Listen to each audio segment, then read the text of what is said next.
اور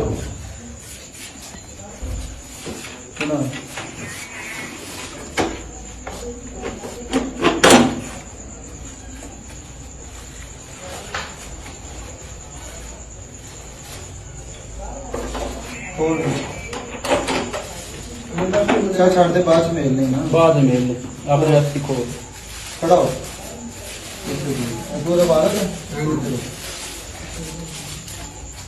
پورے کتنے سے پیسے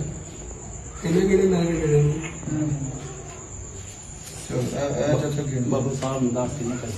چل بات السلام علیکم، میں ہوں تہمینہ شیخ. ویڈیو آپ نے دیکھی کہ بائک کی ٹینکی میں سے پیسے نکال کر ایک شخص پولیس والے کو دے رہا ہے.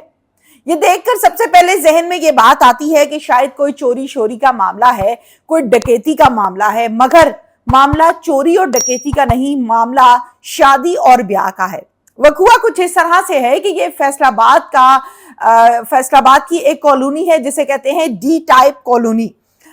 یہاں پر ایک لڑکا رہتا تھا جس کا نام ہے زین اپنے والدین کے ساتھ یہاں پر رہتا تھا، اور زین کی جو فیملی ہے وہ مڈل کلاس فیملی تھی، جیسے کہ ہمارے معاشرے میں مڈل کلاس فیملیز ہوتی ہیں. زین جو ہے وہ تھوڑا سا آوارہ لڑکا ہے، کماتا نہیں ہے، پڑھتا نہیں ہے، اور اس قسم کے بہت سے معاملات جو ہیں اس پر اکثر اوقات زین کی جو فیملی ہے ان کو اعتراض رہتا ہے. زین کے والد کی ہم بات کریں تو زین کا جو والد ہے وہ کسی فیکٹری میں، کسی کارخانے میں کام کرتے ہیں، اور زین آوارہ ہے، زین کام نہیں کرتا. زین کی عمر ہے 24 سال. باپ اکثر اوقات یہ کہتا ہے کہ تمہیں کام کرنا چاہیے، لیکن زین کام نہیں کرتا، جس پر باپ کو اکثر اعتراض بھی رہتا ہے. ہوا اس طرح سے کچھ کہ زین کے محلے میں ایک لڑکی رہتی تھی، اس کو زین چھیڑا کرتا تھا، اور زین کی چھیڑا چھاڑی میں، زین کے بار بار اکسانے پہ زین کے ساتھ اس لڑکی کی بات چیت کا سلسلہ سٹارٹ ہو جاتا ہے. اب گپ شپ ان کی ہونے لگتی ہے، ایک دوسرے کے بہت اچھے دوست بن جاتے ہیں، اور دوست بننے کے بعد کچھ عرصے کے بعد یہ ڈسیزن لیتے ہیں کہ اب ہمیں شادی کرنی چاہیے، ہم شادی کر کے اپنا گھر بساتے ہیں اور اپنی زندگی کا آغاز کرتے ہیں. یہ جو محبت ہے، یہ محبت کا جو دورانیہ ان کا چلا، یہ 8 ماہ کا تھا.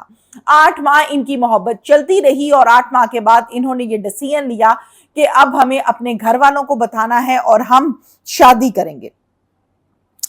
اب جب شادی کی باری آئی تو زین کی جو گرل فرینڈ تھی اس نے زین میں سے نقص نکالنے شروع کر دی. اس نے کہا کہ تم کام نہیں کرتے، تم کماتے نہیں ہو، تمہارے ساتھ تعلیم بھی نہیں ہے، تمہارے ساتھ اور بھی بہت سے مسائل ہیں، تو میرے تو گھر والے اس بات پہ راضی نہیں ہوں گے. مجھے ایسا ہی لگتا ہے اپنے والدین کو دیکھتے ہوئے کہ وہ بالکل بھی راضی نہیں ہوں گے. تم ایسا کرو، تم سب سے پہلے کوئی اپنا کام کاج ڈھونڈو، کوئی نہ کوئی جاب ڈھونڈو. جب تمہارے پاس جاب ہوگی، معاملات ہوں گے، تو پھر میرے گھر والے مان جائیں گے. زین نے جاب کو تلاش کرنا شروع کیا، چونکہ اس کی تعلیم بھی نہیں تھا، اور چونکہ اس کی تعلیم بھی نہیں تھی، معاملات بھی نہیں تھے، پڑھا ہوا بھی نہیں تھا، ایکسپیرینس بھی نہیں تھا، کوئی ہنر بھی نہیں آتا تھا. تو آخر کار ڈھونڈتے ڈھونڈتے زین کو ایک مکینک کی دکان پر نوکری مل گئی، جاب مل گئی، جس سے وہ مشکل سے کوئی 20-25 ہزار کمانے لگا. اچھا، پھر کیا ہوا؟ زین نے لڑکی سے کہا کہ دیکھو تم نے مجھے کہا تھا جاب کا، میں نے ڈھونڈ لیا، اب تم اپنے والدین سے بات کرو. لڑکی نے اپنے والدین کے ساتھ بات کی، ان کو سمجھایا، ان کو بتایا کہ میں یہاں کرنا چاہتی ہوں، اور وہ لوگ ایگری ہو گئے. اب زین کی فیملی ان کے گھر رشتہ لے کر گئی. رشتہ جب لے کر گئی تو لڑکی والوں کو تو آلریڈی لڑکی نے سمجھایا ہوا تھا، بتایا ہوا تھا کہ میں اس کو پسند کرتی ہوں اور اسی کے ساتھ شادی کرنا چاہتی ہوں. لڑکی والوں کے گھر جب لڑکے والے یعنی زین کی فیملی جب رشتہ لے کر گئی تو وہ لوگ مان گئے، اور ظاہر ہے دونوں بہت خوش ہوئے، واپس آ گئے، رشتہ طے ہو گیا، پکا ہو گیا. اب اگلا سٹیپ آ جاتا ہے شادی کی تیاریوں کا اور پیسوں ویسوں کے معاملات کا.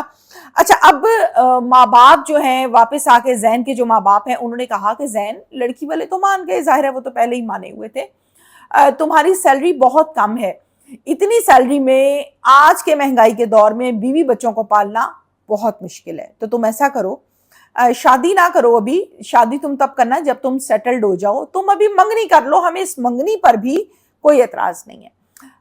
زین نے کہا کہ نہیں، میں نے تو شادی کرنی ہے، میں تو نکاح کروں گا، میں نے منگنی نہیں کرنی ہے، اور وہ اس پر بالکل بھی نہیں مانا، جس پر زین کے اپنے والدین کے ساتھ اختلافات شروع ہو گئے. اس نے کہا کہ یہ کیا بات ہوئی، کبھی آپ لوگ کچھ کہتے ہیں، کبھی آپ لوگ کچھ کہتے ہیں.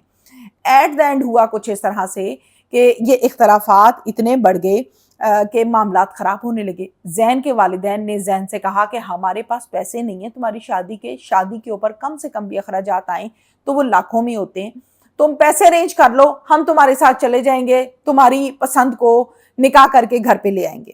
اوکے، زین بہت پریشان پھر رہا تھا کہ میں کیسے لاکھوں روپے ارینج کروں گا۔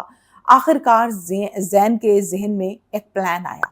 زین نے یہ پلان بنایا، اور اب آپ ذرا دھیان سے سنیے گا کہ وہ پلان کیا تھا۔ جیسے کہ رشتہ داروں کے گھروں میں اکثر اوقات جایا جاتا ہے، اسی طرح سے زین گیا بائک کے اوپر اپنے ماموں کے گھر، اپنی والدہ کو لے کے، اپنے والد کو لے کے، اور خود بائک پہ بیٹھ کے، یہ تینوں بائک پہ بیٹھے اور ماموں کے گھر چلے گئے ہیں۔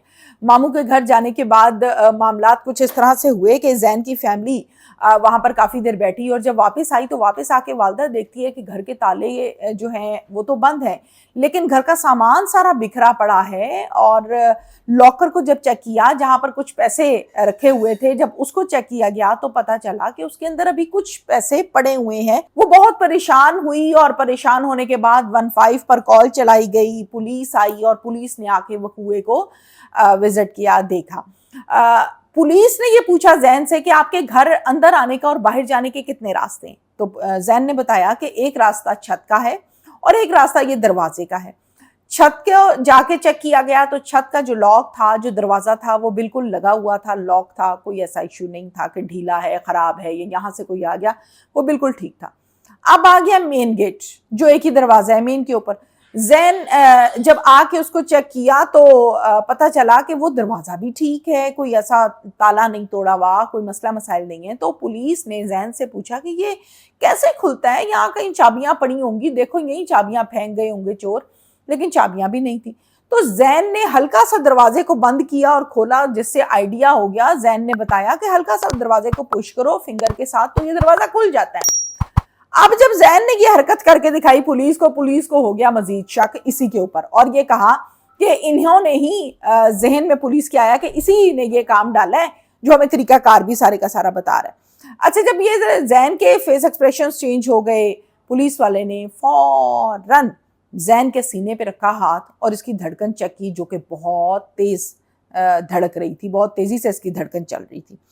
تو پولیس والوں کو مزید شک ہو گیا۔ ظاہر ہے آپ کی باڈی لینگویج، آپ کے فیس ایکسپریشنز، ان تمام چیزوں سے ہی تفتیش اور تحقیقات کرنے کا آغاز ہوتا ہے۔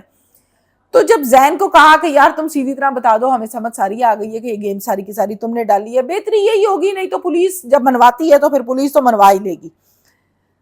کچھ دیر ہینگی مینگی کرنے کے بعد زین مان گیا، اور زین نے کہا کہ جی ہاں یہ کام میں نے ہی کیا ہے، اور مجھے شادی کرنی تھی، میرے سر پر شادی کا بھوت سوار تھا، میرے والدین نے کہا تھا کہ تم پیسے جو ہیں وہ ارینج کر لو، تو میں نے پیسے ارینج اسی طرح سے کیے، مجھے اس کے علاوہ کوئی راستہ نظر نہیں آ رہا تھا۔ اب ظاہر ہے گھر والے بھی پریشان ہوئے کہ یہ زین نے کیا حرکت کر دی ہے، یہ کیا معاملات ہیں۔ اب یہ وہ پولیس والوں نے کہا کہ پیسے دے دو پھر جہاں سے تم نے نکالے اور رکھے ہیں۔ زین نے یہ ٹینکی کھولی جو آپ لوگ ویڈیو میں دیکھ رہے ہیں، اس میں سے پیسے نکالے اور پولیس کو پکڑائے، اور معاملہ جو ہے وہ سیٹلڈ ہوا۔ اب یہ پیسے کیسے آ گئے اس گھر میں؟ یہ تو غریب گھرانہ تھا۔ کچھ دن پہلے ہی زین کی والدہ کی وراثت کے بٹوارے ہوئے تھے، جو بٹوارہ 8 لاکھ کا ہوا تھا، جس میں سے 4 لاکھ کا جو حصہ تھا وہ زین کی والدہ کو ملا تھا، اور وہی پیسے زین نے چرائے تھے، چونکہ زین کو اس ساری کی ساری بات کا علم تھا۔ اب آپ تمام لوگوں کے لیے میسج یہ ہے کہ اپنے والدین کا کبھی بھی بھروسہ نہ توڑیں۔